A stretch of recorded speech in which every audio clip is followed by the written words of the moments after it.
Hey guys, looks like the Premier League is just around the corner. We've seen the first phase of training happen. Next phase of training is probably happening next week. Look, for me, I think Kante is probably not going to be part of it, and that's fine. That's his choice completely.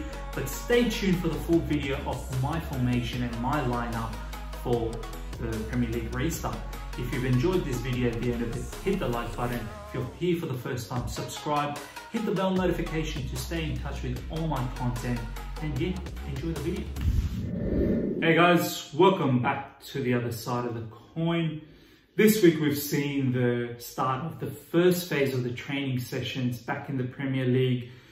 Whether we like it or not, whether it's too early to start the Premier League, that's for another day's discussion. And I definitely don't want to get into the whole discussion about the beard of some of these players and their crazy hairdos.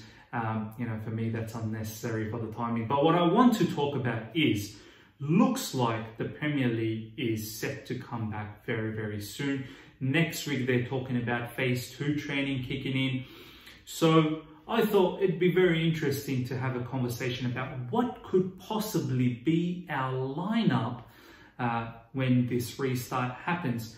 And I want to mix this I suppose, lineup with realism and some of my flavor as well. So let's get this started.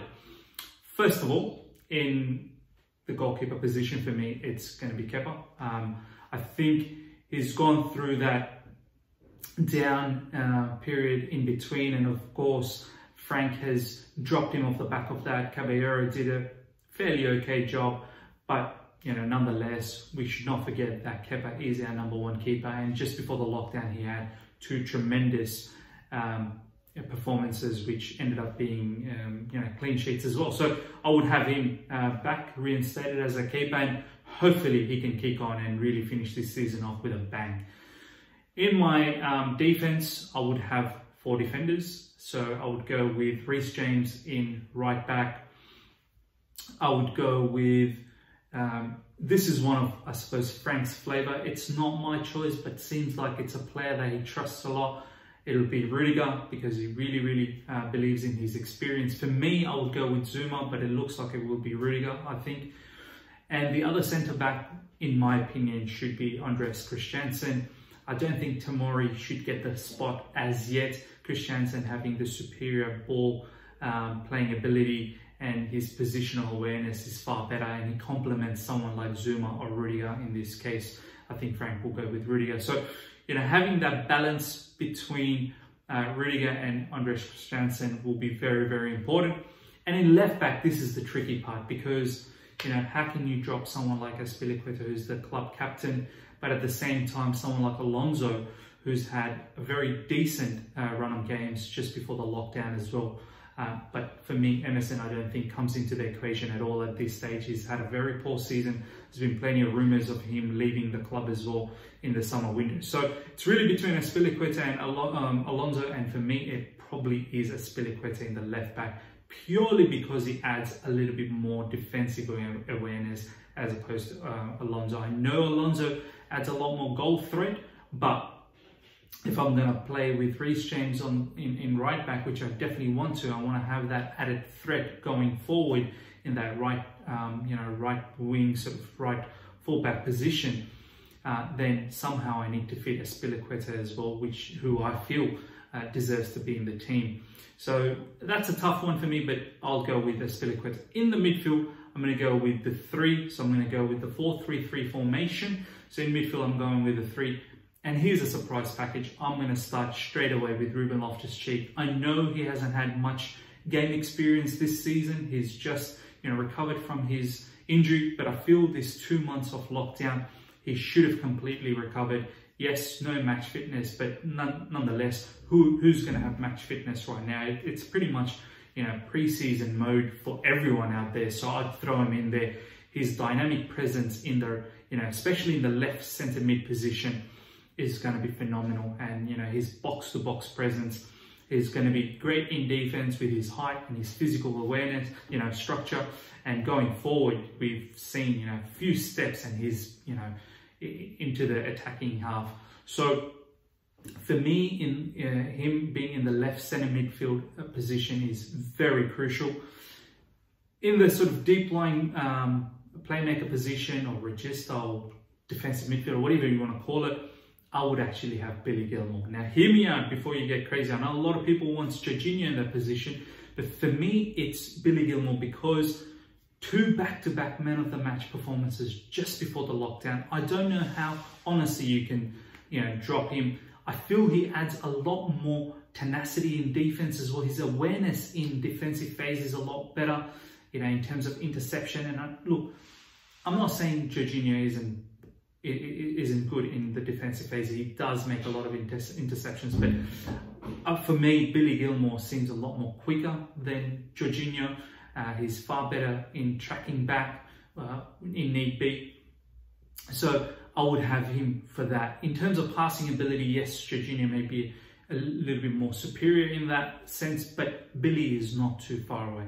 He still has the capacity to have those exquisite passes from the middle, his ability to play the ball from the back and transition from defense to offense. He really knows how to link up well with defense to the midfielders and to the attackers. We've seen that just before the lockdown, the way he used to link up with Barkley, Mount, Giroud, Pedro, Willian. So for me, it would be Billy. And in the right centre mid, it has to be Kovacic. For me, he's our superstar midfielder of this season, and he has to play. The way he carries the ball, his ability to dribble from the back, and being so press resistant, it's a quality that we 100% need in our team. So for me, he starts. And that 3 in midfield creates a great balance for me, with Ruben Loftus-Cheek, Billy Gilmour, and Kovacic really complementing each other and their style of play as well. So for me, that's our midfield. In the forwards, I would have 2 inside forwards as opposed to out and out wingers. Yes, they can spread out in the wing, but I would generally want them to play closer to the striker. So let's start with the striker. I would actually go with Giroud. Once again, going with the notion of having such a brilliant form just before the lockdown, and even through when Tammy was injured, Giroud really filled in nicely. So for me, it would be Giroud. His link-up play, his hold-up play, the ability to get the whole team connected and be part of the whole movement. I want to continue with Giroud. And this is nothing against Tammy Abraham. I still feel he's the future of our club. But for me right now, I'd go with an experienced member, because we are coming to the crunch part of the season. Really want to secure that top 4, really even push to get into the 3rd position. So I would go with Giroud, as I said, for all of those facets.